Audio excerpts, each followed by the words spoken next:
being a lawyer and from where you sit as an official in TSP party, we would want to know from where you sit, if is it really possible, to have such a party that represents a county. Take for example, Meru, iko na MCAs, the majority ni wa chama ya UDA. Whereas kuna party ambayo iko na party leader, national secretary general, ED wa chama pia ni wa Meru. But then they are not the majority. Is it possible to have a party that represents an interest of a county as much as it will have a national outlook, of course, according to the law? Definitely, it's not possible. We can agitate to have a county party, but assuming, actually it's a fact you have 47 counties. If you are to say every other county should have its own political party, then we end up with 47 political parties. In Kenya, we have more than 47. And basically, whenever there is a party leader from a particular locality, usually there is more following that from that particular locality. And like one of the leader of majority said here before, you find most of the political parties are arranged to individuals, so that such a way that if I switch from the party leader switches from one political party today, you find people move with him to the next office or the kiosk that is opened, which is quite unfortunate. I don't think that what was anticipated in the Political Parties Act and also in our constitution, because our diversity is our strength. When people like now here, we are coming to listen to the views of the people. These people have diverse views. If you are to confine us to one particular political party, it's like taking us back to the Kanu days when we had only one political party in the entire republic. So I will never advocate for us to have one party for a particular region. You have seen national what is happening now. Certain regions, or particularly in you have heard that a particular political party has been branded to be coming from or is affiliated to a particular region. Reason being, the political or the party leader comes from that region. It's quite unfortunate. We should see what is it enough, is it there for us, or there must be a political party that advocates for the interests of the youth, particularly the youth. And on this one, I want to take some moment to explain why. If you look at the uprising the Gen Z want, it is something that had to catch up with us. These are the people who are the beneficiaries of the free education in Kenya since 2003. These are the people who are coming out of the universities. These are the people coming out of the colleges. And now, us as a country, we never prepared opportunities for them. So you cannot confine them to, they are more exposed than us. They are all the systems which are working better than us. It is us as leaders, it's us as a country, we are failing them. We are not responding. We are actually responding, we are reactionary. Instead of us having prepared for the opportunities. And this is quite unfortunate. We may not end up this discussion today, but we need to be read, we need to listen to their views and create those opportunities, because most of them are graduates. If you go to the street, you'll find the average age of the demonstrators is about 21 years, meaning these are people who have been schooled well. Unfortunately, there is nothing for them. There's no inspiration from any leader. Every other day they are being condemned, which is quite unfortunate. Someone who is saying, we want this, they're actually giving us a chance of what they want. But you are saying that is not the way. Unfortunately, you are saying shoot to kid or shoot on the leg. We don't expect that kind of a discussion from any other leader. Not now and not in future. Your party is in government.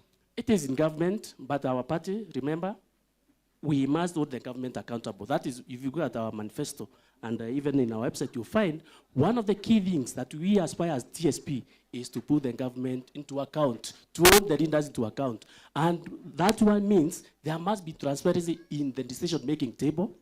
We must be responsive to the needs of our people. Even is that what your party leader would say?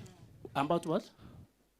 About checking the government. It is in our manifesto. One of the key things is it what he would say, kama angekuwa kwa hii panel leo, is it what he would say that it is wrong for the president to say shoot and kill? I don't think any reasonable person would want to say shoot and kill, because who is being killed? It's either my brother or my sister or my neighbor, or someone who is Kenyan. I mean, we're all Kenyans. At the end of the day, even foreigners who are working for us here. See, your party leader, ako bunge. Yes. Ndio nauliza leo. Yes. Party leader wako anaweza kosoa waziri Murkomen, mwambie vile ulivyosema sivyo, ama rais amwambie ulikosea kusema hivi? This is a forum for us to have a dialogue. Thank you. Even my party leader needs to listen to the views Yes. that you are giving out. Yes. And he is here today. I would also call upon him to listen to the views of the people, because what I'm saying is what my sisters and my friends in the streets are saying. Thank you. And actually I sympathize with them, and I feel so bad as a person when we have so brilliant people, so brilliant ideas. And the strength of any country is the human resource capital, which Kenya has. Thank you, Wakili. Kabla ufike ukuje Bwana Mureithi, let's have Madam Majority. Salimia Wakenya, leo tunaongelesha Wakenya wote kwa jumla. Okay, thank you very much, Martin. I am Zipporah Kinya, nominated in the County Assembly of Meru by UDA Party and the Deputy Majority Leader. And I represent the female gender, and I'm proud to be here. Yes, yes. Thank you. We were just discussing about our political parties and what the parties stand for. I don't know what UDA would be standing for today, if it is shoot on the leg, ama shoot to kill. Thank you very much, Martin. I've just joined the conversation on the shoot to kill, but I would also want to reiterate, as Wakili has said, it can't be shoot and kill, even on my own account, and even on the account of the UDA party. And I heard my party leader this morning saying that he was taken out of context. So I think because he has already pronounced himself on the same, so I believe as the UDA party, we do not subscribe to that ideology, and our ideology was the bottom-up agenda, and we are still working on it, although the circumstances are hard, but we are getting somewhere. Thank you. Asante. Bwana Mureithi, tungetaka kujua what has DCP got for Meru? Ni nini ambacho mnapangia wa Meru? Because in this discussion we want to understand the Meru that we want, you know, in the bigger Kenya. So what ni nini ambacho DCP iko nacho cha Meru na wa Meru? Yeah. Kabla sijajibu swali umeniuliza, niruhusu kidogo nijibu ama nizungumze. Please proceed. Yeah. Nizungumze kidogo kuhusu manifesto ya vyama Kenya. Kwa sababu Bwana Martin ama Bwana Dula, sijui ni jina gani unapenda kujitambulisha nalo, lakini shida ya vyama Kenya, ikuwe ni UDA, ikuwe ni TSP, ikuwe ni DP, kile kimeandikwa kwa vitabu kama manifesto ya chama na chenye viongozi wa vyama wanafanya kinatofautiana sana. Kwa hivyo vyama o political parties vimekuwa ni gari tu za utapeli, za usaliti, za kupumbaza wananchi. Ndio mimi ukiniuliza kama DCP ni chama mpya, lakini zaidi hata ya mwaka moja since kutengenezwa. Na jina yani DCP kwa urefu ni Democracy for Citizens Party. Sababu ya jina hili Democracy for Citizens Party, kwa sababu tangu tupate uhuru kama Kenya tumekuwa na viongozi vyama mingi, but every time we have a political party taking over power in Kenya, the first thing they betray is the citizens' will. There is no political party listening to the voice of majority. Kwa hivyo Madam Zipporah ukisema ati party leader who is the president ati amesema amenukuliwa out of context. Hapana, tunajua vitendo za William Ruto tangu akuwe president. Mauaji ya kiolela, kutekaji nyara wa vijana hujaanza jana. Vijana wameuliwa tangu muingie kwa serikali. Kwa hivyo hiyo ndio ideology ya UDA. Mauaji, wizi, utapeli, ufisadi, hiyo ndio ideology ya chama. Wachana na maandishi yaliyoandikwa kwa vitabu ama makaratasi. Hapana, we'll judge you by your actions. That's even what the Bible says. We can only know people na vitendo vyao, si maneno ya kusema tu kwa mdomo. Kwa hivyo kama watu wanapigwa risasi Meru na UDA ndiko serikali, hiyo ndio ideology ya UDA. Hakuna ideology nyingine. Tafadhali. Sijawahi sikia ideology ya kuua watu ama kupiga watu risasi. Hiyo ndio ideology iko ya UDA. Uaji, utekaji nyara, hizo zote. I think, Martin, you should give me an opportunity to respond. Very quickly, please, and let us hurry about this because time here. Because I would want to say that I'm a teacher of history, and in 1969, a man called Tom Mboya was gunned down. He was not gunned down after 2022 elections. So killing, and in 1990, Robert Ouko was killed in this country, and he was not killed by my party Rinda. So I would want to say that it is not now that these things are happening. But then I'm not defending the Kiras. I personally cannot defend the Kiras. But my friend here saying the ideology of UDA is killing and doing all that, it is not true. Because I would want to say that it is not the party Rinda who has killed, but it is the happenings that were happening in the country. So what I would want to say, is that as a party, we do not support the killing of innocent Kenyans. And number two, Martin, just give me a chance. I explain this. And number two, when we talk about the government of Kenya today, we are talking about a broad-based government which is also being manned by the opposition. We have a broad-based government. These days it is not only the UDA government, it is broad-based. We have even the chief opposition leader in Kenya, Honorable Raila Odinga, and he is very quiet. He could also be a partner in crime. So let us not blame one person because he's very quiet. He's not talking. He could be a partner in crime. So let's not just blame the UDA team. Okay. So she's accepting blame, but not singularly to UDA.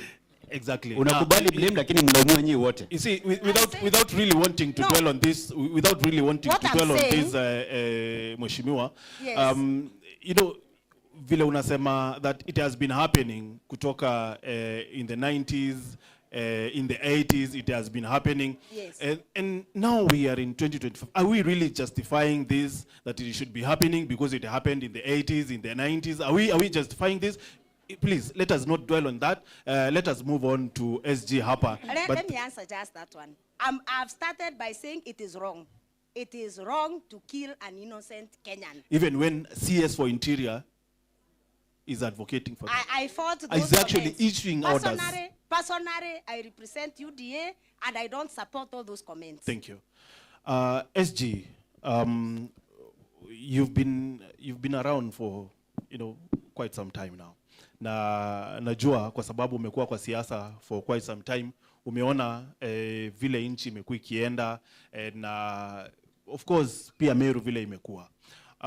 Chairman wa Center for Multi-Party Democracy, Mheshimiwa Kiraitu Murungi akiongea hapa alituambia kwamba in 1984 walikutana na Dr. Kobia, who happens to be my schoolmate in Miadhene na wanabuana hapa. Walikutana in 1984 na wakaongea about the Kenya we want. In 1984, should be around 40 years later, right? 40 years later, bado tunaongea the Meru we want.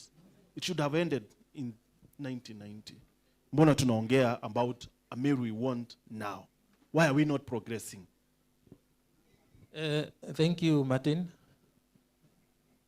Even me, I would like to add a voice or two on the issue of extrajudicial killings, because I think it's a very emotive issue that concerns all of us.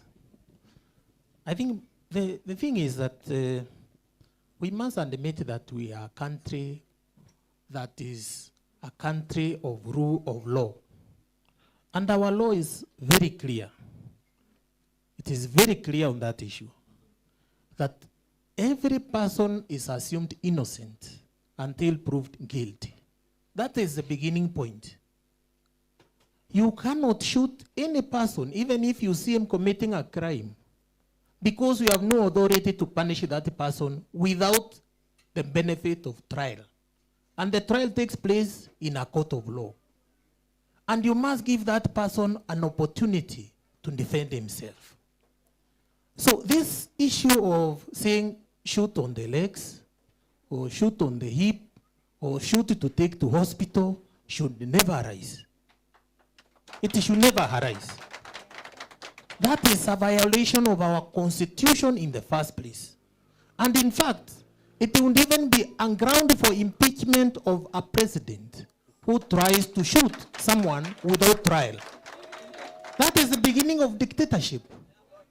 So in my view, when the president says he has been taken out of contest, I'm surprised. That's another lie. That's another ground for impeachment. Because we saw him on TV himself speaking. I don't know which context are we talking about. So let us be serious for the first time in Kenya, please. But if you make a mistake, say you have made a mistake, it was a slip of the tongue, and you wish to apologize to Kenyans, but don't say you are taken out of context. Wakili, what happens when individuals, civilians, attack a police station, attack a police officer who is armed? What happens? In this situation, how are officers, what are they supposed to do? In all cases, because that is a criminal offense, a policeman is supposed to use reasonable force to arrest the criminal. Which includes now making him immobile. Let me come there. A person who is using a stone, you cannot respond with a gun. That cannot be reasonable force. But if a person is using a weapon, like a gun, you are entitled also to use a gun, because that is what is reasonable in the circumstances. Or if a person is about to endanger your life as a police officer, you can take a gun to stop him from taking your life. But you cannot just use a gun whenever there is an opportunity to use it. You must, first of all, use all reasonable force to try to stop that person in the commission of that offense. And if that doesn't work, you must then explain it when you are using a gun. Because that, in fact, if you read the police standing orders, they're very clear. You are not supposed to use a gun unless your life is in danger, or the life of another citizen is in danger, or in the circumstances, there is no other force that is left to be used except a gun. Especially when people are burning police stations, right? Even if you are caught burning a police station, you are not supposed to be shot. You are supposed to be arrested. Okay, thank you. Before tulete our elder hapa, Mheshimiwa Tubai, kuna swali nilikuwa nimekuuliza kwamba which was, why are we talking about a MERU we want in 2025, a discussion that Mheshimiwa Kiraito, your party leader, that he had in 1984, 40 years ago? I think in my view, you know, life is dynamic, my friend. In 1984, the things we used to do that time are no longer fashionable. In fact, I can say even the school curriculum has changed. It is not what it used to be. Our constitution has changed. Our democratic space has increased. The Gen Zs have come with new ideas. This is a generation that doesn't understand where we were in 1964 or 1984 or 1994. So it calls for you to change with the times. So when we talk about the need to keep on talking about the MERU we want, we are not talking about the MERU we want for the people who are living in 1984. We are talking about the MERU we want for the people who are living in MERU today. And so, this is a new generation. Yeah, and in fact, one of the problems we have as a country is that we have been left behind. We are living in the past as leaders when the new Gen Zs are living in the present. We don't even understand them. We don't even understand them. In 1984, if you wanted to call a meeting, you would have to advertise in the newspaper. These days you use a mobile. That time there were no mobiles. These Gen Zs are able to do a lot of business without even leaving the comfort of their bedroom. So what we need is that we need to keep on changing with the time so that we can accommodate new ideas and also the new generation. Exactly, and it should not be, it should not look like it is being forced to change, because it should be progressive.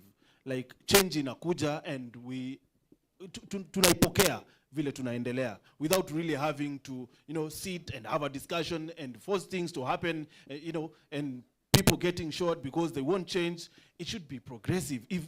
If Mheshimiwa Kiraito sat in 1984 and planned how, or the Kenya that we want, then we should not be having discussions again to have the MERU we want, because this change should have been progressive. Ilikuwa inafaa kupokelewa vile as the year moves. I absolutely agree with you. In fact, that is why the constitution that used to be there in 1984 is not the one we are using today. And even the Gen Zs who have a problem now, the problems that they have are not the problems we had in 1984 as young people. So, for example, I will give my case. I left university in 1990. At that moment, as soon as I left university, I found a lot of employers waiting at the campus, looking for an opportunity for me to interview them with a view of deciding who could be my best employer. These days, do you see any person interviewing a prospective employer? It is the opposite. In fact, even you'd be very lucky to be interviewed today. So times have changed. That time we were lucky, we were the people who were interviewing the people. How do you interview someone who you want to employ? Oh yes, I used to interview them. I interviewed the judiciary, I interviewed the attorney general, I interviewed law firms, I interviewed the banks, insurance companies, because in our class, we were about 65 that time. In the whole of the country, law students were 65. So we were in very high demand. Okay. These days, I'm sure they are in their thousands. Okay. And those opportunities which were there then are not there today. So case, how do we deal with the situation as it is now concerning the Gen Zs on graduates who graduate today? We cannot use the same formula that I used then to get my job. If you used to interview employers, welcome to 2025 in that case. Mheshimiwa Dubai, karibu sana. Salimia wa Kenya hapa, and we would want to understand what DP stands for, because DP is ni chama ambayo ilikuwa kutoka wakati multiparty ilikuwa inaanza. Is it something that is progressive? Is it a party that is progressive? What does DP stand for in 2025? DP is a second oldest party in Kenya. And our slogan is Umoja na Haki. What people are fighting for today, we saw it many years back. If there is justice in the country, everything will run smoothly. GNC, they are now demonstrating, not because they want to demonstrate, not because they are against the government. What they are demonstrating is that they are asking for transparent. They are asking for employment. They are asking for people to be open to them. We cannot compare the time Mheshimiwa Kiraito amesema 1984. The environment was very different at that time. Now, if there is an advert in Kenya newspaper, the young people, what they ask you, do you know anybody that office? They don't even bother to apply unless you know somebody. That's what is killing us. And these young people, they're asking for job opportunities. They're asking for they are demanding that the high cost of living is very high. They are saying that medicine, SHA, is not working. They are telling us that the government is not working the way it is supposed to work. That's not an offense. Because the older people, maybe we are quiet. But they cannot be quiet because they are trying to survive. You finish university, you have no job, you go back home, then you start demanding your parents to support you again. That's why they have become so desperate, they can do anything. And we should not make it a crime. Somebody saying things are not running well, and then we make it a crime. We cannot kill somebody because he is demanding justice. Umoja na haki, tunasemanga hiyo ndio tulianza naye kwa Democratic Party of Kenya. Ikuwa na umoja na haki, you need a job, you apply, you have the merit, you are supposed to get employment. What you are speaking, you are not supposed to be killed. You have asked, what are you saying? How can you resolve this problem? Because now we are not listening to each other. Thank you. Then nataka tuende kwa hawa youth ambao wameketi hapa na wananchi ambao wako hapa, nao pia watuulize maswali, lakini kwanza Tom hapa nataka utuambie PNU in Meru stands for what? Kwa sababu it happens that party leader wa PNU ni Meru. Utujibu hiyo, halafu sijui kama tuko na mic pande hii. Iko Laingo ziko hapa. Alafu sasa ndio tuvuke huku sasa. Asante sana. Kwa majina tena naitwa Tom na niko hapa kwa niaba ya chama cha PNU. Na chama cha PNU imekuwa kwa uongozi, ilianzishwa na Mheshimiwa the late Mwai Kibaki, and Mheshimiwa wakati alimaliza term yake, that was before that was in 2012, alipatia His Excellency Honorable Peter Gatira Omunya, na ofisi zao ziko pale Lavington, ndio headquarters. Na ni kwa sababu alibelieve na kiongozi wetu Mr. Peter Munya, na aliona ni mtu akona maono, ni mtu anaweza shikanisha Kenya mzima, ni mtu anaweza leta watu wote pamoja na afanye kazi bila inapaswa. Na ningependa Bwana Gichunge niongelee pia hiyo point about the future that we want. The future that we want, mimi nikiwa one of the young people in Kenya, is a future where our leaders listen to us. When you promise something, you deliver what you have promised, because it's rightfully ours. Sababu wakati unakuja unasema unatenga, unasema unataka kitu fulani ifanyike, hakuna kitu inafanyika, lazima watu waulize maswali. Lazima pia vijana waulize maswali. Wakati utakuja useme unaajiri vijana, utawafanyia ile education system itakuwa better. System ya education imeharibika yote kabisa.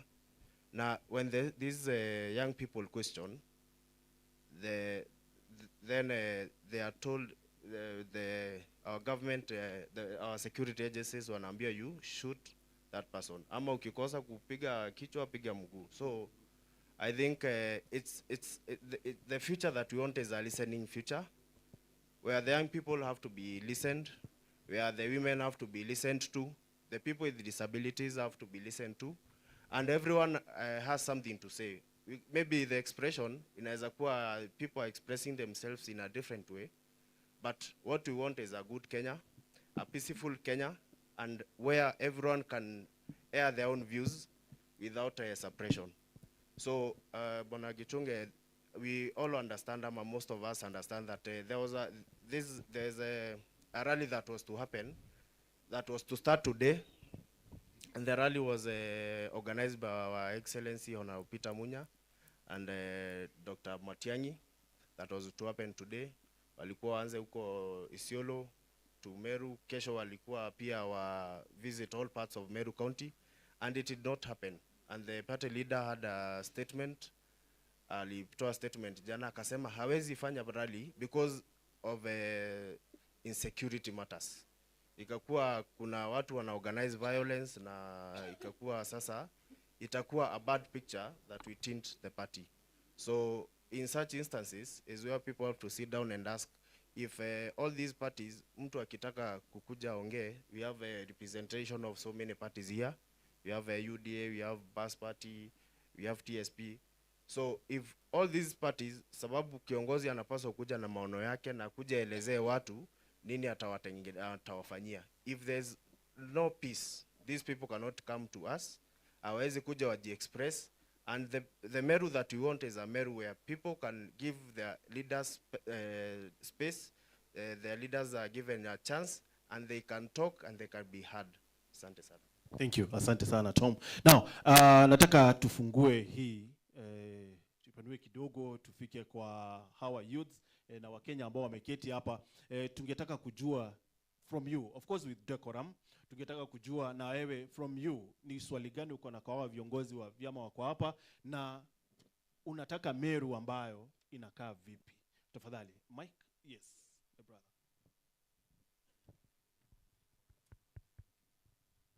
Iko on, Mike nasikia iko on. Wewe ni Gen Z? Mimi ni Gen Z. Bwana. Haya, kwa majina naitwa KIRIKARIKA Emmanuel. Mimi ni mkazi wa Kithoka location, Nyaki West ward, North Imenti constituency. Na let me begin by expressing my dissatisfaction to today's dialogue, because leo tumekuja ili tuongee na tuambiane ukweli ili tuweze kuona Meru yenye tunataka saa hizi. Now we have been called for a dialogue na we have waited for more than 6 hours ili the public now wakazi wa Meru waweze sasa kupewa chance ya kupeana their views about their own land. Now the reason I'm saying this, tumeona all our leaders, all our elected leaders, they were here to listen for us, to us. That is what they were telling us. Na tulikuwa patient, they have talked. Alafu saa hizi when we are expressing ourselves, they are not here to be seen.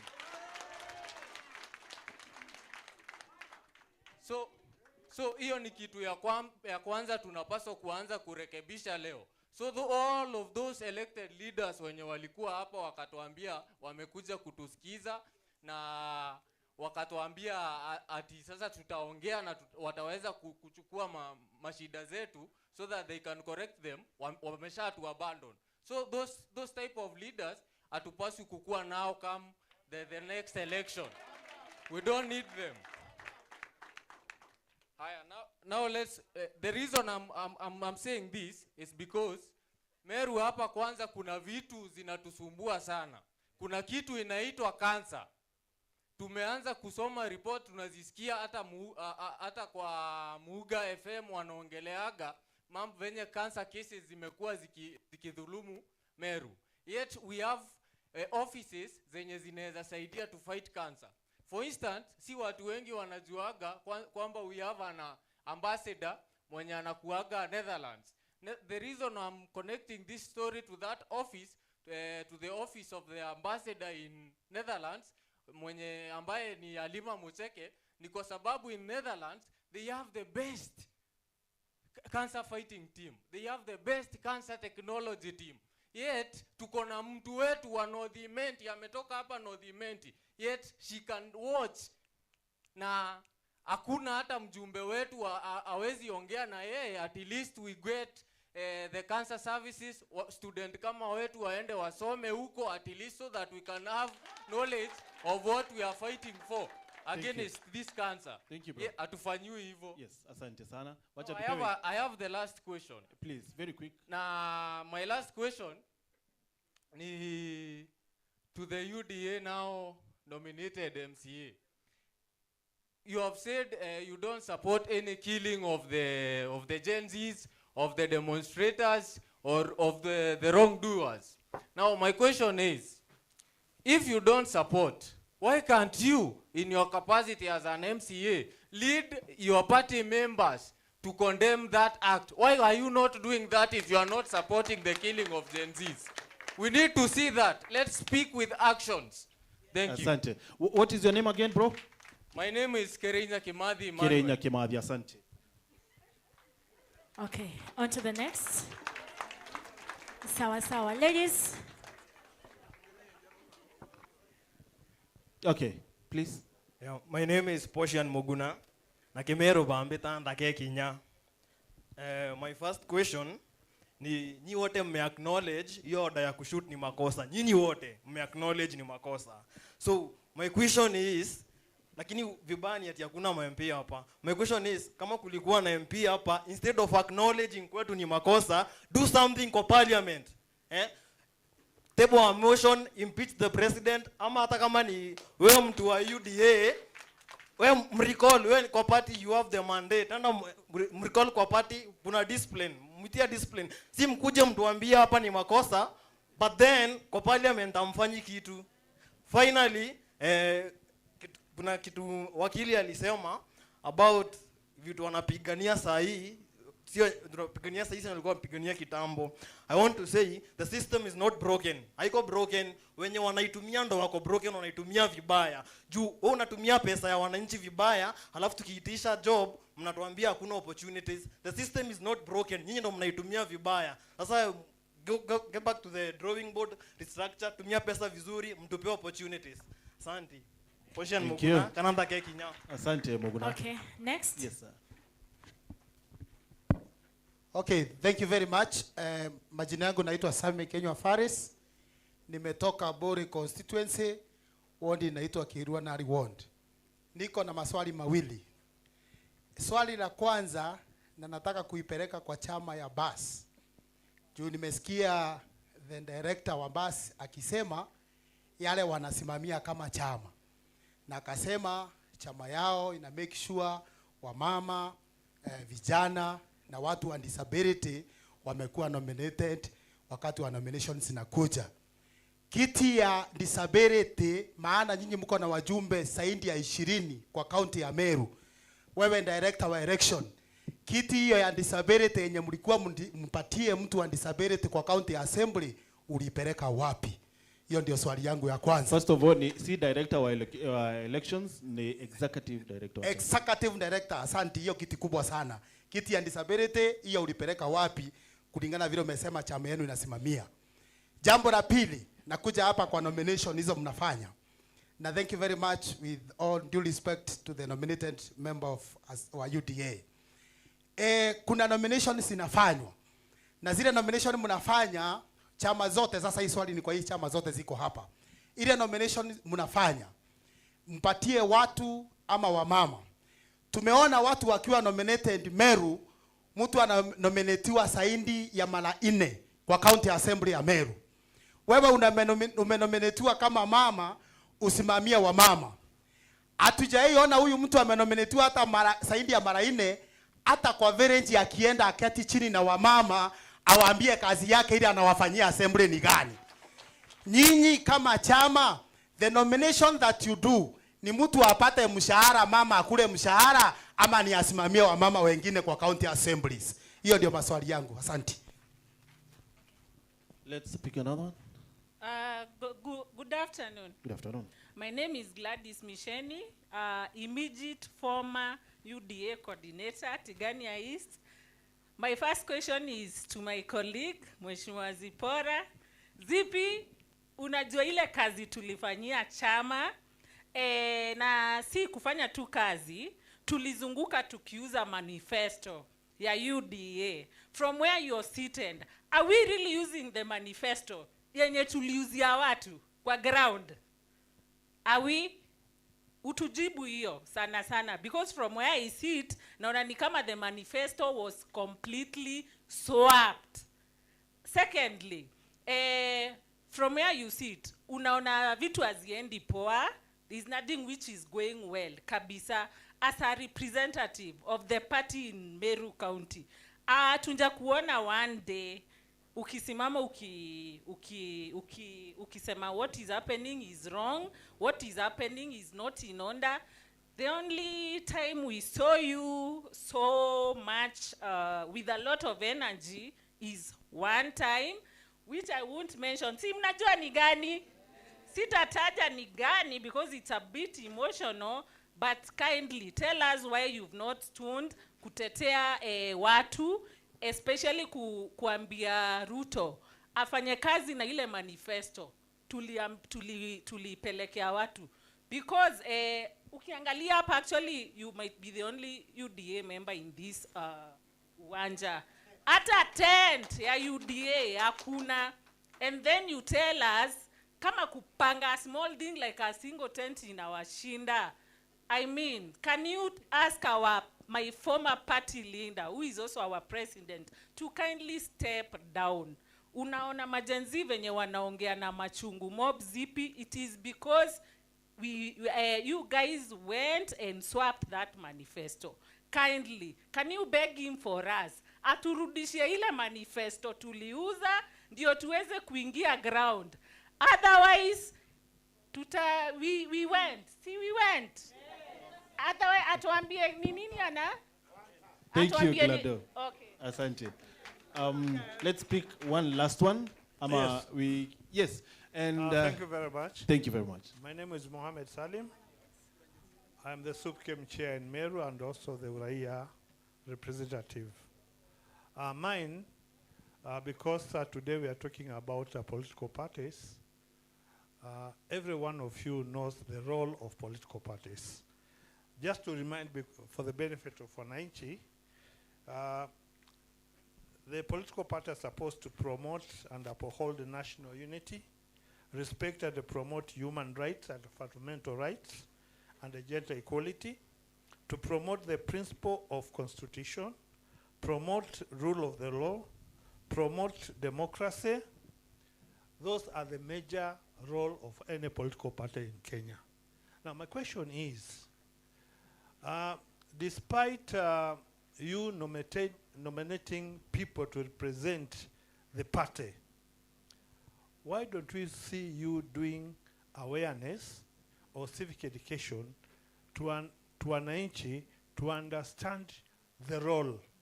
Because like now, at this time, wakati kuna shida kama hizi, political parties role yao ni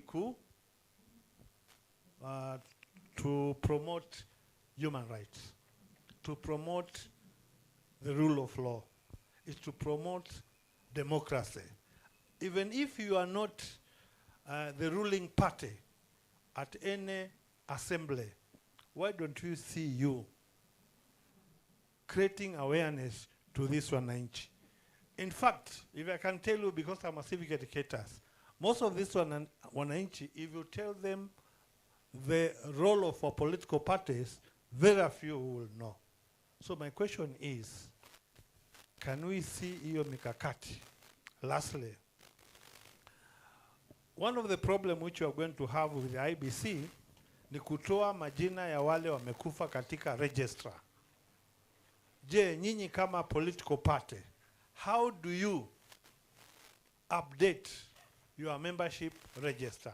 How do you do recruitment so that you can continue having members and they make it a party which is strong? Somebody talked here today ati Kenya tunafaa kuwa na party 2, 3, 4, 5. Sawa, lakini recruitment drive ya political parties mbona tuzioni? Kwa hivyo la mwisho, wale mnawanominate kwenda kwa National Assembly ama County Assembly, is like their work is only to kulinda chama na mkubwa wa chama. Hakuna kingine. Hawana haja na wanachama. Haja yao ni party leader akiguswa wote wanakuja juu. Right? Party leader akifanywa hivi wote wanakuja juu. Je, kwa hakika siku hizi recalling an elected leader back, you know how difficult it is. Hii sheria ilikuwa rahisi sana. If you want to recall a political elected leader, it was very easy. Today is very difficult. Lakini wewe kama mkubwa wa chama, do you call your people, your nominated members, your members who have been elected under your chama, and tell them this is not the way? Thank you. Wow. Asante sana. Asante. Dula, maybe 2 more. We have a Gen Z here, and I want a female Gen Z. I want to see a woman. Yes, we have a Gen Z here, moja. Please. Na mwanamke moja tafadhali. Hapa. Thank you very much. Honorable Eunice Makaberia, National Treasurer and Bas Party. I'm asking this question to the Wakili Imanyara, not as a party in the leadership of the party, but in the area of the judiciary. there's a clause which says that the president should not be accused or be taken to the court when he is sitting as a president. Now, whereas we can see that he has already contravened the constitution and even the rule of law, and he is killing even the young people, because there is a time when he said that the government is not going to abduct the young people again. So it said the judiciary, which is supposed to make an amendment to the Senate or to the National Assembly, so that maybe after 2 years, as the way we are impeaching the governor, even the president can be impeached because of violating the rule of law. Thank you. Asante sana. She's asking how easy we can make to remove a president kwa kiti. Yes, bro. I'm Eutychus Moretti from Buri constituency, Ruirirwarera ward. And my first thing that I want to mention, it is that our leaders has a lot of ignorance. And as you can see, they ignored what we are saying and gone for their own businesses. First, my question is this: why can't our leaders join all the bursaries and the education be free? Why is it hard to join the bursary from the MCA bursary, county assembly bursary, the national government bursary, the president bursaries? Why all those bursaries? Yet they can be made one fund that will be taken to the education sector, and the education will be free to the youth.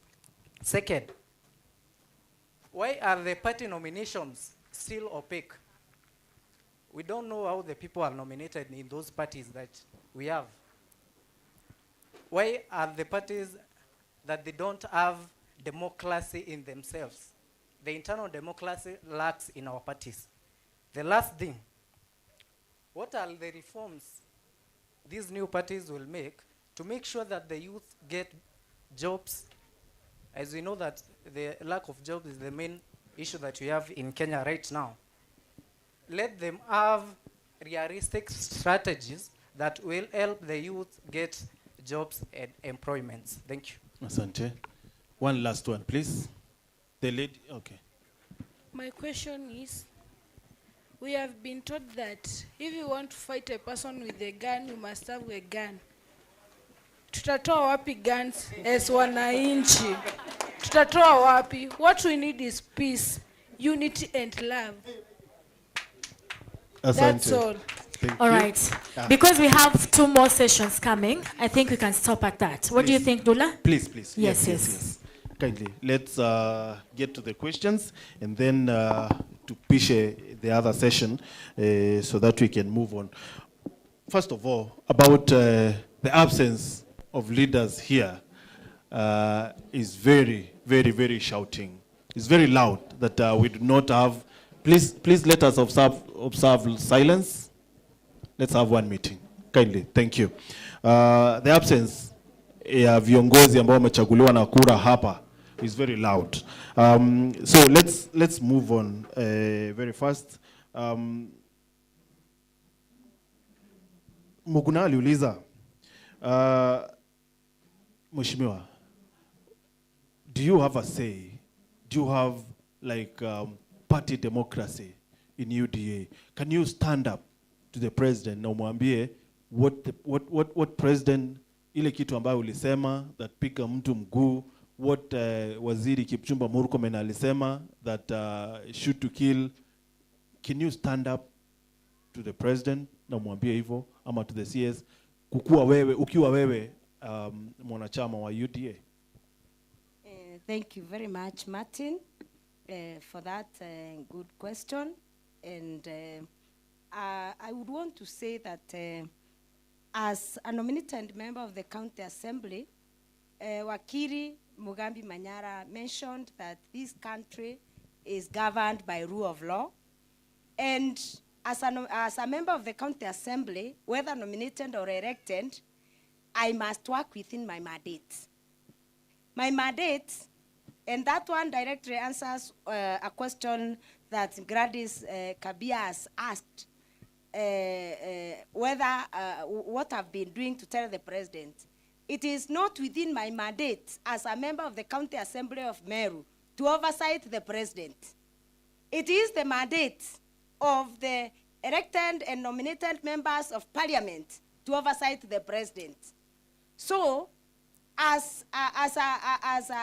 maybe I can do it as an ordinary Kenyan, but not as a member of the county assembly, because my mandate is strictly restricted to the county government of Meru. That is the county executive. That is where my role of oversight is explicit from the constitution. So, and then on the on that issue, so I can do it on my behalf as a citizen of this country, but not as a member of the county assembly of Meru, because it's not within my mandate.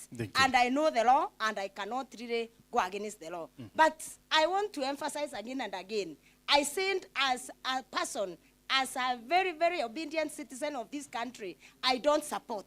I don't support the killings. I don't support the orders. Personally, I do not support them. And I say it is wrong, it is unfortunate, and it is uncalled for. Asante. And I am informed that we have officials from the ORPP. There is a question that was asked by someone, if political parties wanafanya nini, how do they clean up their party members?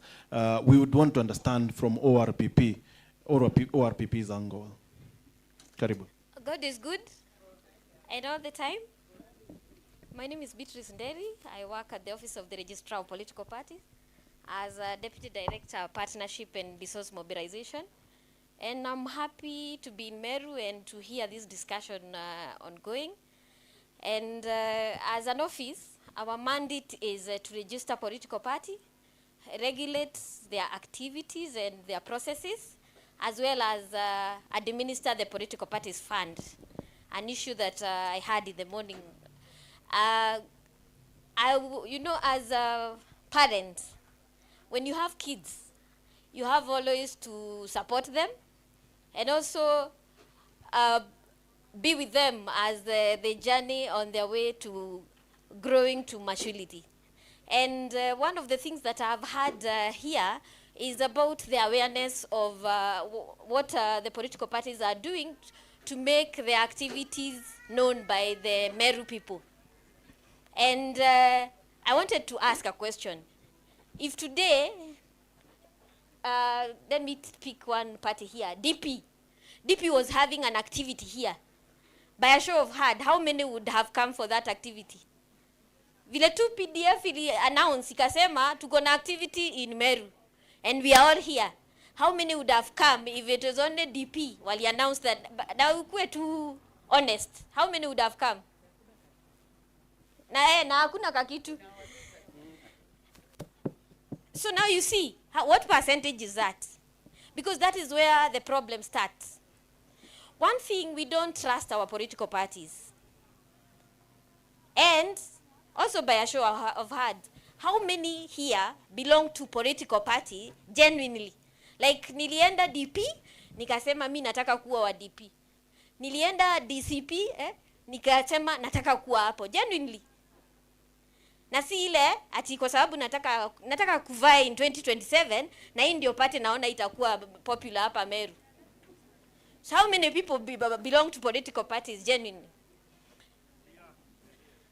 So this is the problem that we must first heal. We must support our political parties, and we must know that our country is a multi-party democracy.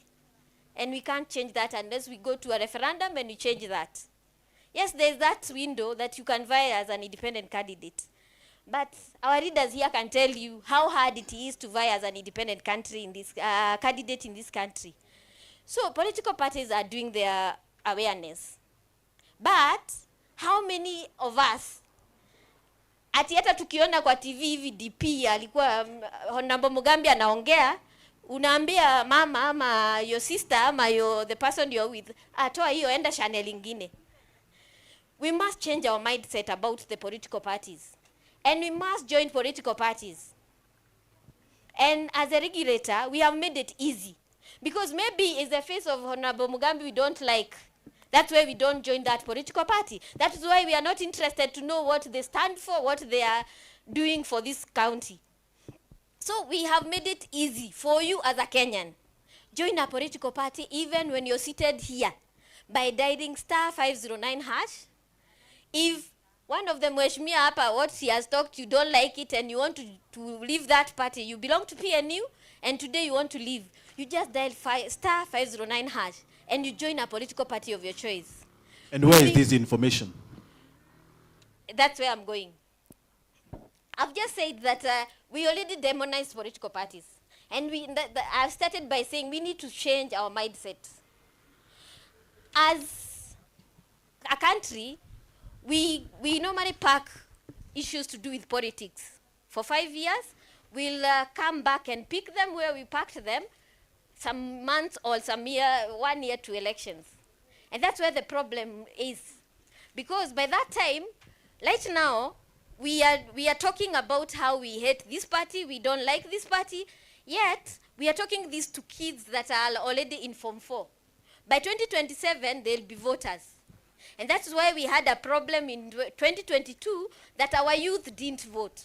Because even in our own homes, we have already demonized those political parties. We have already demonized the political parties, the individuals that are associated to those political parties. So we must start by at least being interested. Being interested with what is happening with the current issues. Like now, we have so many government offices in this county. How many people here have visited those offices and wanting to know, okay, kama IBC. IBC, tunajua today there is a determination that will be made. So uende tu kwa ofisi ya IBC hapa Imenti North, waulize, sasa hii kifanywa, what next? Okay. So, but a point of correction, just a point of correction. Yes.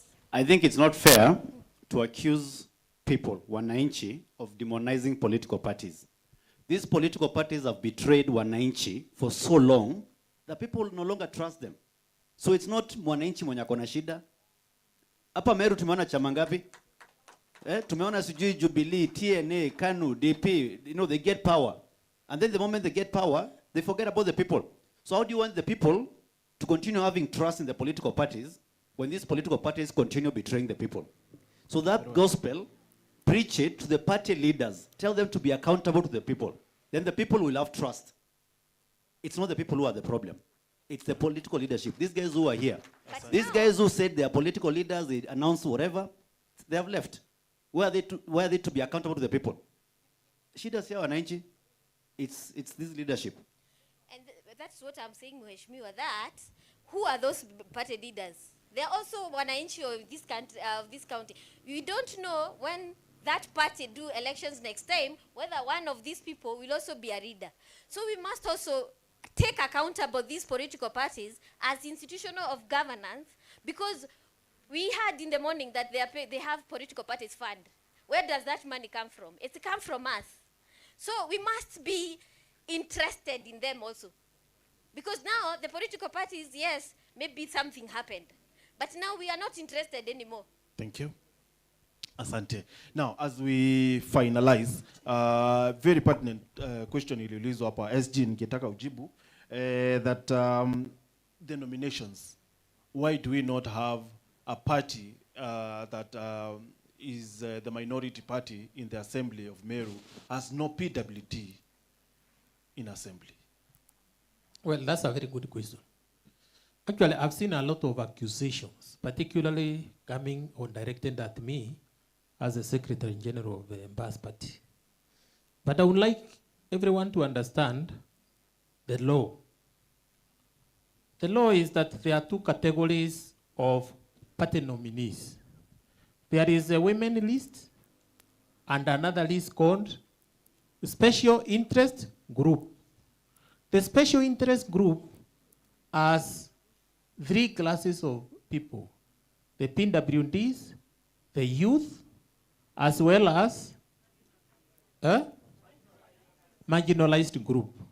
So, in the case of Meru, we put the name of Honorable Mike Makarina, who is a PWD, in the list of in the second list. But then we only managed to get one person picked out of the 3 classes of people we picked or put in that list. And that happened to be Honorable Kirinya, who was here, who is a youth. So we cannot be accused as a political party of not appointing a PWD because we put him on the list. Unfortunately, we did not get sufficient MCAs to warrant the appointment of no more than one person on that list. So that is the simple answer I can give. The other 7 went to women. They went to women. Okay. On gender. Yeah, they went. Let me say women, they are ladies. They went to the ladies. Okay. Isn't it? Huh? Okay. And we are finalizing. Because of the adult gender rule. Yeah. You know, that one is the first that is taken into account. I actually wanted Bwana hapa to answer, atuambie why do we have, you know, like, I don't know, with all due respect, perennial nominees. I'm a nominated members. That question should not be directed to me. It is my party is a new party. It was the first time it was nominating. So that one is not mine. But I have a pertinent issue that was raised by Gladys again, and I really would want to address it so that these participants don't see as if I ignored it. One, I said it is not within the mandate of the members of the county assembly to recall the president. It is the mandate of the MPs, the members of parliament. So Mheshimiwa Gladys can talk to the MP, to your area MP, and ask him why he has not done that, because that is his duty according to the Constitution. Then on the manifesto. Sorry, correction. Yes. This is the Constitution. Yes. This Constitution is very clear that every state officer, every public officer has a mandate to uphold, to protect, and respect this Constitution. When you talk of promotion, as an MCA, nominated or otherwise, you have a duty. If me, the president, anybody is violating this Constitution, to be on the front line, to say, no, what you're doing is a violation of the Constitution. Article 21 says all state organs, all public officers have a duty to address the needs of the vulnerable groups, and youth is mentioned. So when someone says shoot the youth, you have a duty to speak up and say this is wrong. I've always done. Thank you. I've always done. If these people believe that, then that's a very good I've thing. always done, but I have no power to recall. That's what I've said. Yes, for recalling, that's very correct. Yes, I've talked about recalling, but I've said even here that I don't support things that are happening. I've said in this forum, and it is I'm very clear. So I just wanted to talk about the very quickly, please, because our time is up. Manifesto, the UDA manifesto, whether we are implementing the UDA manifesto or not. And again, I would want to note that the implementation of the manifesto is not the work of the county assembly. It is the work of the executive, that is the minister, the CSs, Aliuliza, the DSs. Aliuliza aje, Yes. do you think that the UDA party is implementing the manifesto that you campaigned on? I think we have been implementing, and I want to be very clear. We lost the way after the Gen Z demonstrations of the previous financial year, when there was a lot of outbursts and problems on the 2023, 2024. But you know, first of all, Mheshimiwa, sorry I'm interrupting you. Yes. But you know, first of all, what caused the Gen Z's uprising in 2024? It is because you did not implement what you campaigned on. What we campaigned on, I think the promises that we gave to the people of MERU of Kenya were in the process of implementation. Okay. Thank you. Maybe, Bwana Martin, you can ask Wananchi, do you guys believe UDA has implemented its manifesto? Has it implemented its manifesto? Please, we do not have time for questions. What are they doing in the office if they lost the way? Okay, let me answer the question I was asked. Yes, kindly. My boss answered very perfectly. Oh, you have not? About nominations. It's okay. So let me move on.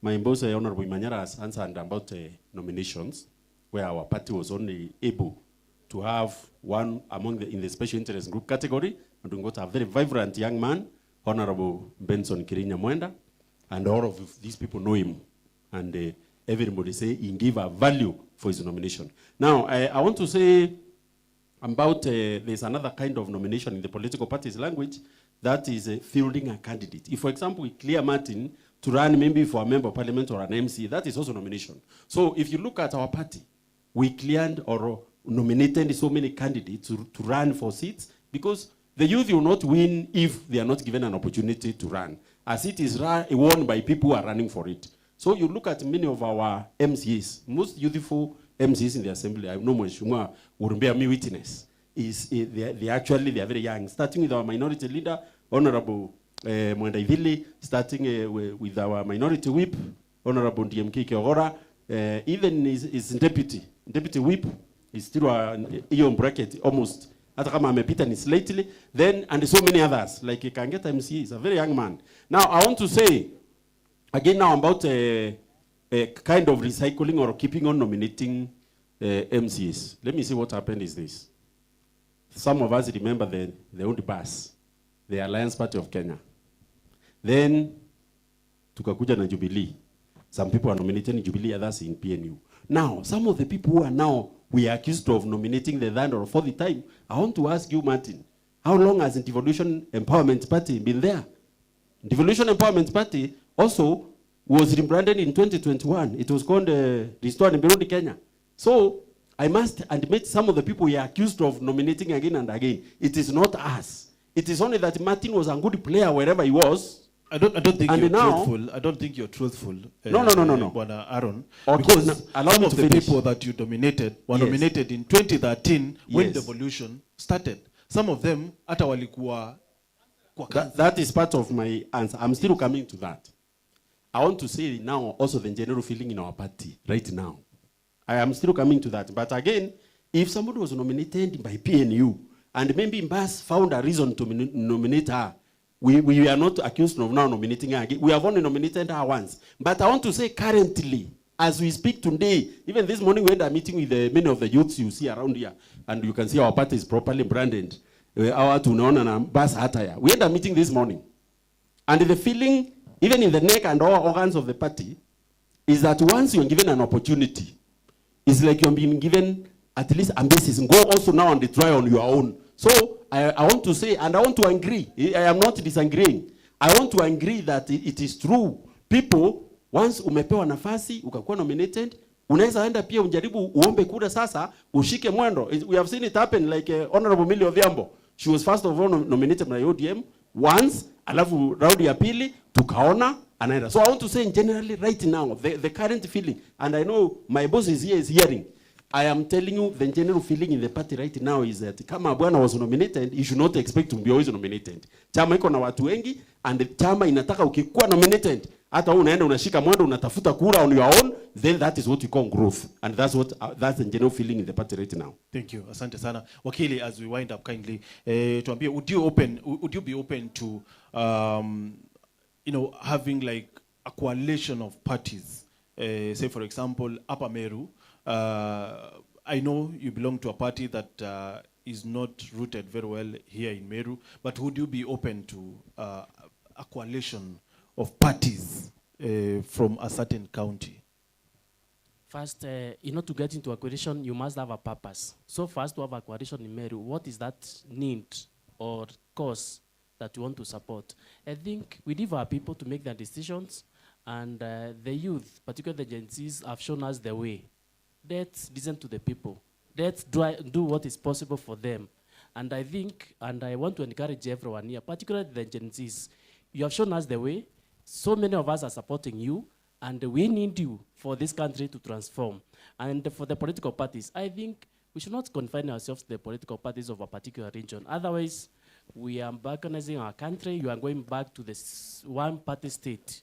I think it's right for us, for every one of us in whichever part of the country you are, to make a choice of the party you want. Believe in an ideology like ORPP has said, and also look at the candidates of those particular parties, because the accusations coming around, you have seen, and this is a problem that is recurring in the parties that come from particular counties. You find nominations are just going to the same people, meaning that political party is meant to serve certain interest, which is quite unfortunate. Okay. And for us as TSP, I think it's an equal opportunity for everyone.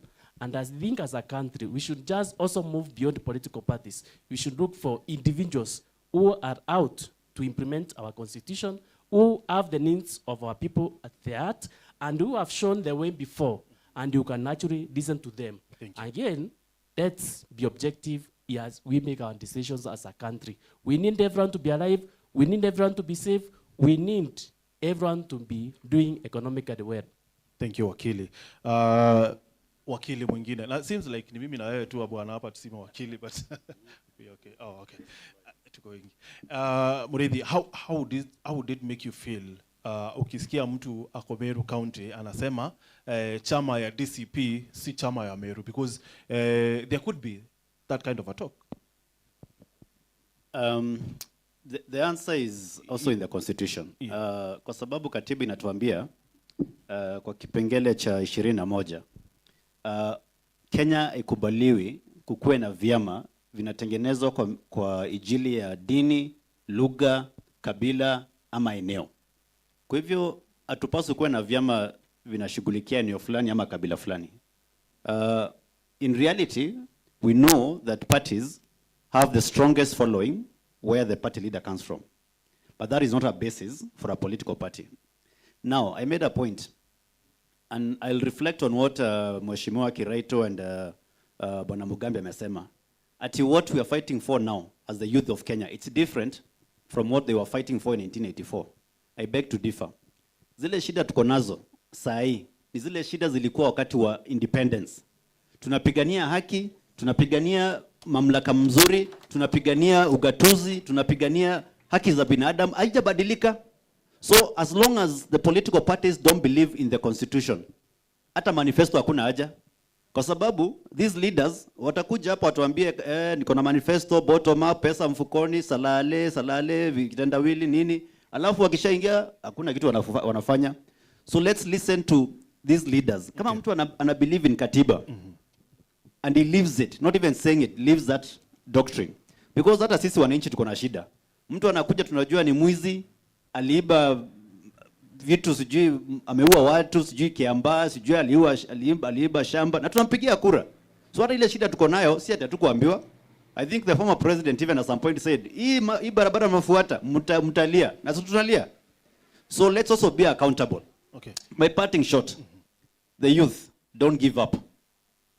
Sorry, I'll correct again Mheshimiwa Kiraito. Akasema kuna uwezekano there'll be anarchy.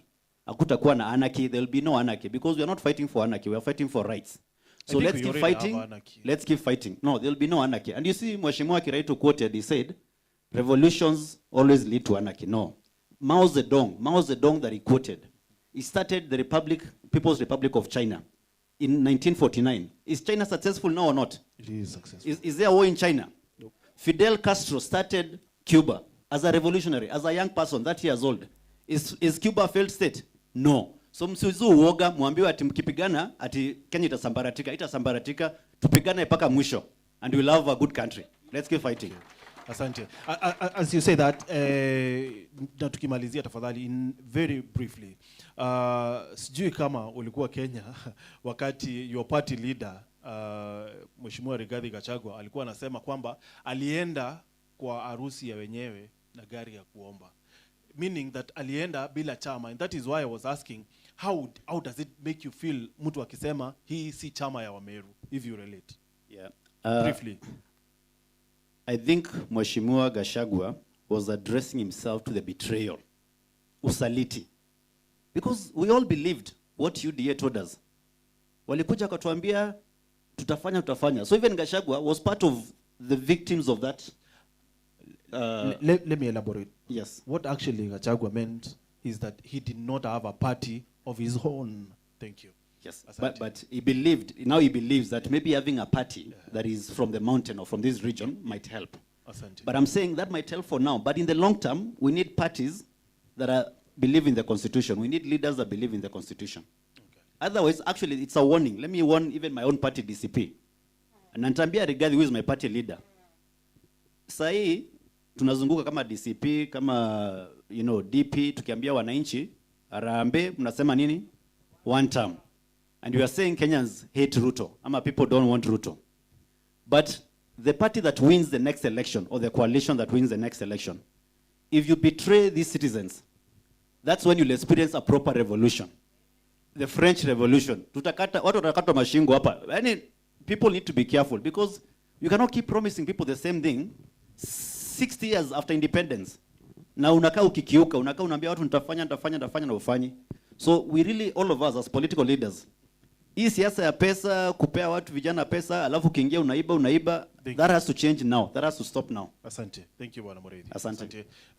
Wakili Manyara, as we conclude also, tungetaka kujua, at some point people believed in Mbas Party, the DEP.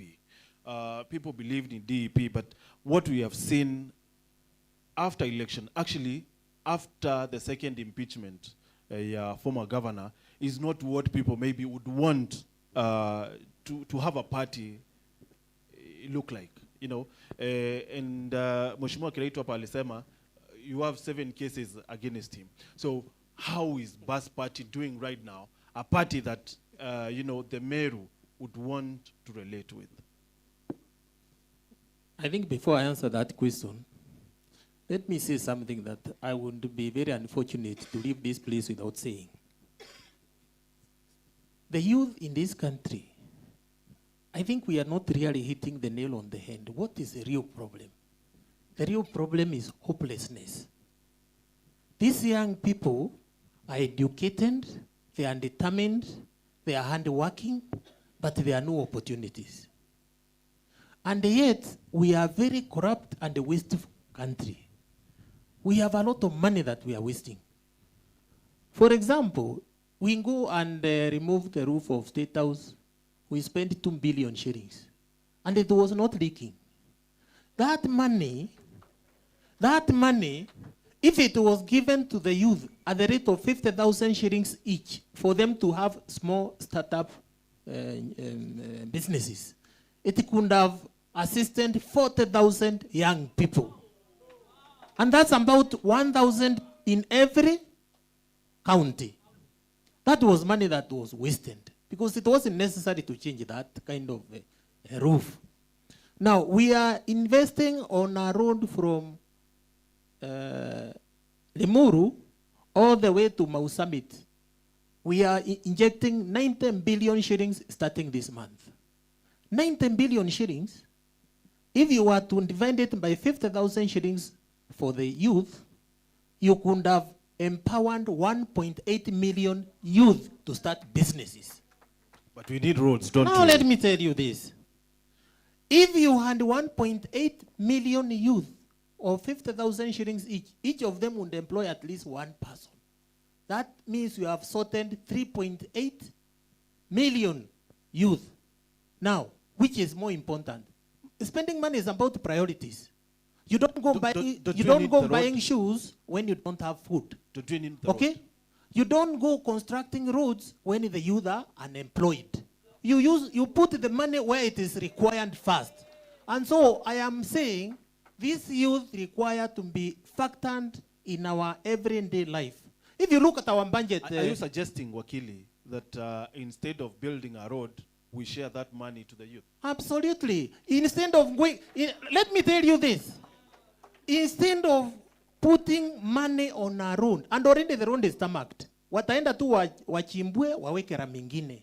Give this youth 1 or 19 billion shillings, each of them get 50,000 shillings, and each will employ one more youth, 3.8 million youth will be employed automatically. Fair enough.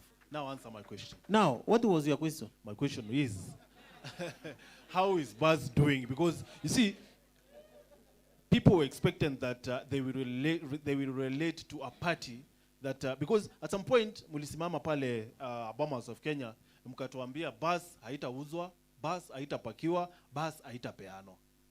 And right now, what we are seeing in Mbas Party, unless after this small interaction here, things have changed, but it is not what the Ameru people would want to have a party that, you know, they know.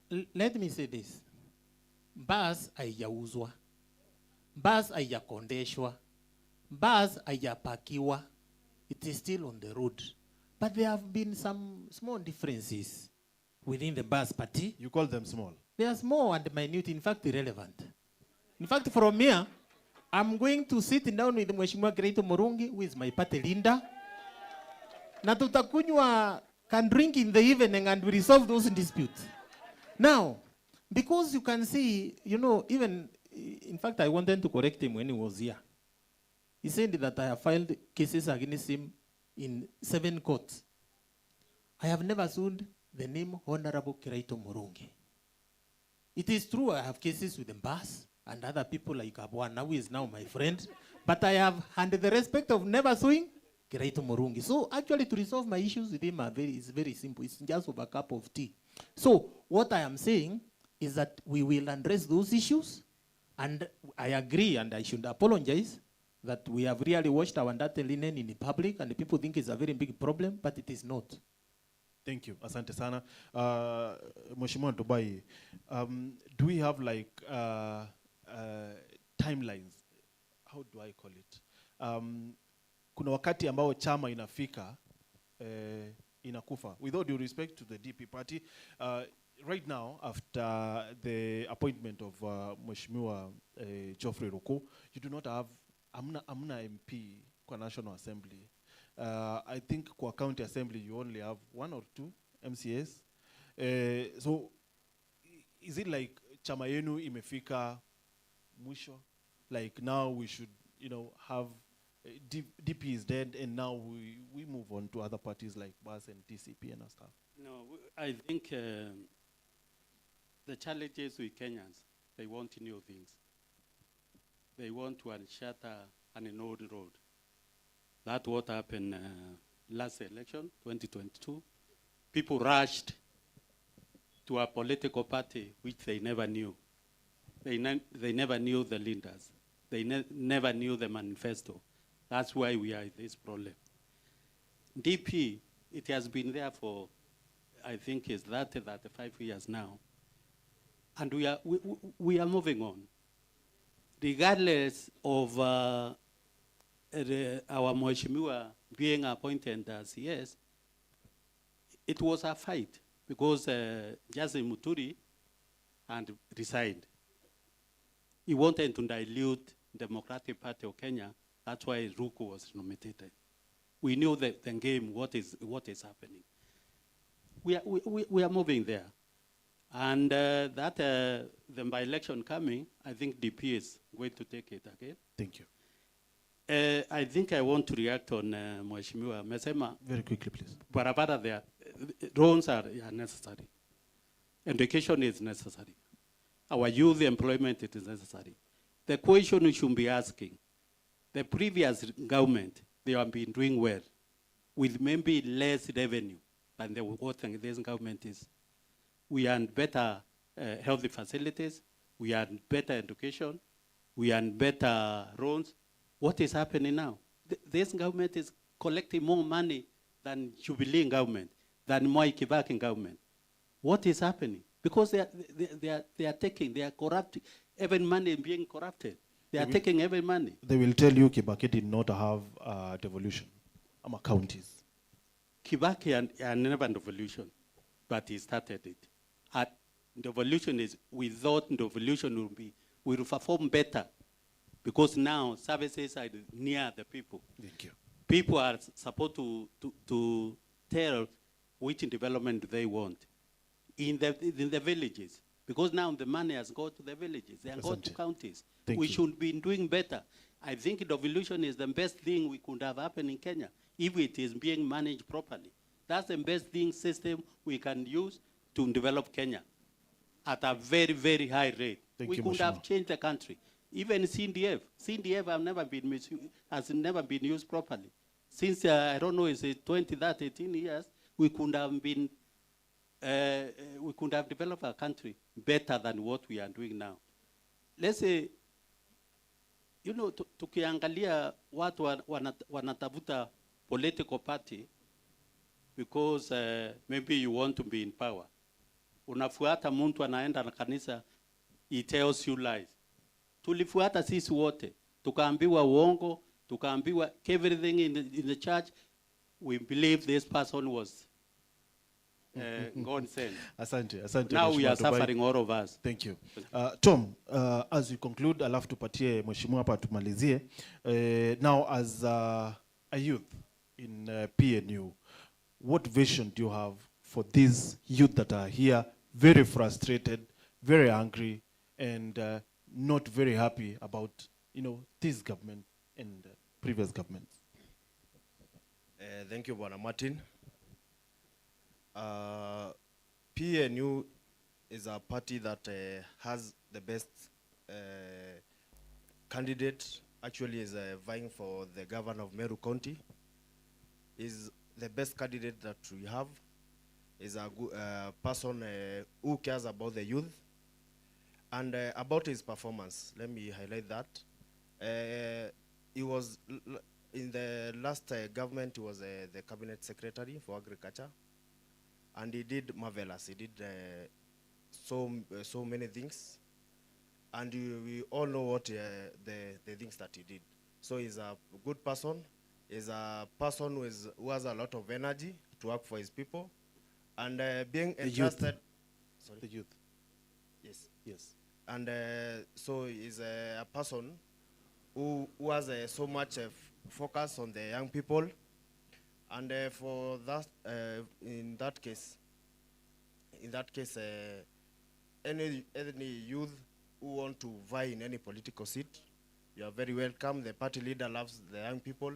The party leader, not even the young people alone, even the women, the men, and everyone. Okay. So you.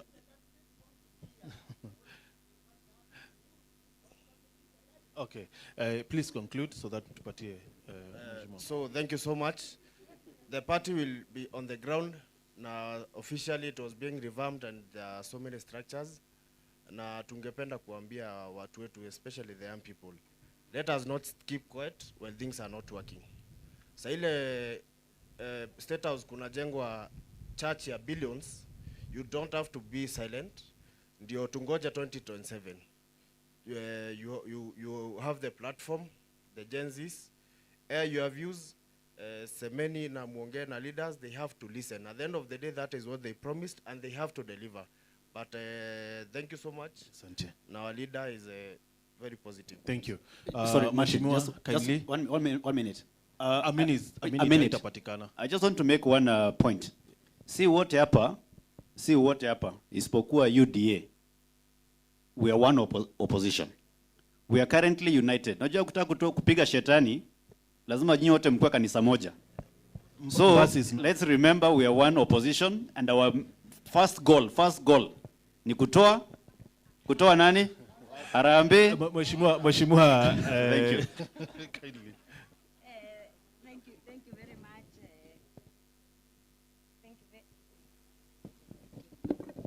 Thank you very much, Martin. And I think we have parties here which are still in government, so I think all the parties represented here are not united in the opposition. You are not telling the truth, because TSP is in government. The Democratic Party, I don't know whether it is outside. It is not in the government.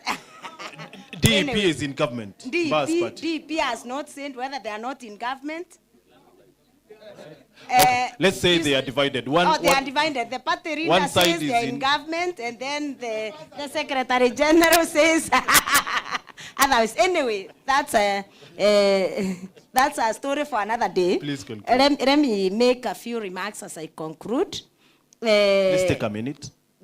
I'll just take 2 minutes. Just give me 2 minutes.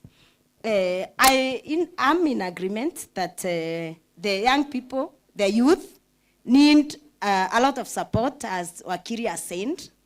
I am in agreement that the two levels of government, that is the national government and the county government, must put in place policies that take care of our young people. That is why the young people are in the streets. I am in agreement with that. And I've already talked to our party Rinda from this county, the UDA party Rinda, and going forward we shall have a very serious engagement with the young people as UDA. Who is the party leader? Who is the who is it? Don't worry. No, who is the party leader in Meru? Who is the UDA party leader in Meru? The remaining Rinda who has not gone to the opposition. Which one? Of course, yes. Which one? The senator who is left in the government. The others have gone. Thank you. Please conclude. No, I'm saying we have already talked, and I've already advised them that we need an engagement with the young people. That's what I've said. Please conclude. And we are organizing how we are going to engage with the young people. Yeah. I think we were saying what plans we have for the young people. And no, you were supposed to conclude on what you said, Ujamalizia, but thank you very much, Mheshimiwa. No, I've not finished. Kindly take 30 seconds. I have said that I also support that our systems are not working. They are not working, and somebody must take responsibility. Somebody should be held accountable, and that was my concluding remark. Because we cannot have a country or a county where people are making noise and nobody is listening to them. That is my concluding remark, and I support that. They must be listened to, and somebody must take responsibility. Asante. Thank you. Thank you very much. Would you maybe resign because the systems are not working? Would you resign? Would you resign? I'm not in charge of the systems. No, I'm saying I'm not in charge of the systems. I'm not the governor. I'm not the CEC. Asante sana, I am Mheshimiwa. not the president. I'm not the cabinet secretary. Thank you very much, yes, Mheshimiwa. Mheshimiwa is the deputy. That is what I'm saying. Asante. They must be held Kindly. accountable. Please allow us to finish, Mheshimiwa. They are the people who run the systems. Mheshimiwa ZK is the deputy majority leader kwenye bunge ya county ya Meru. Bwana Aaron Mutweri, kindly Mheshimiwa, please. Mheshimiwa, please, let us conclude. Okay. Asante. Aaron Mutweri ya bwana, asante sana. Wakili Mkulima, thank you very much. Wakili Muredhi, asante sana. Wakili Imanyara, thank you very much. Mheshimiwa Ntubai, asante sana, and thank you very much. Bwana Tom Mushiri, we thank you very much, and asanteni sana kwa kukuja. Unfortunately time yetu imeisha, but kuna panel ingine inakuja hapa in a short while. Asante sana, tutakuwa tunashukuru kwa kuwa mmeshirikiana na sisi. Asanteni. Mimi naitwa Martin Gichonge Ndula. It's been real, for real. Wow, situpigie Martin Ndula makofi.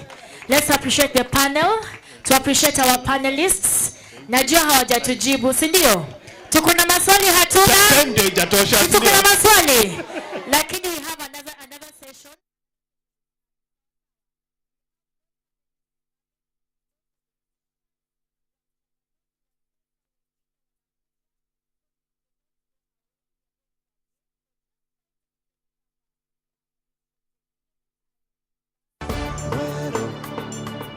Eje ni Wero TV.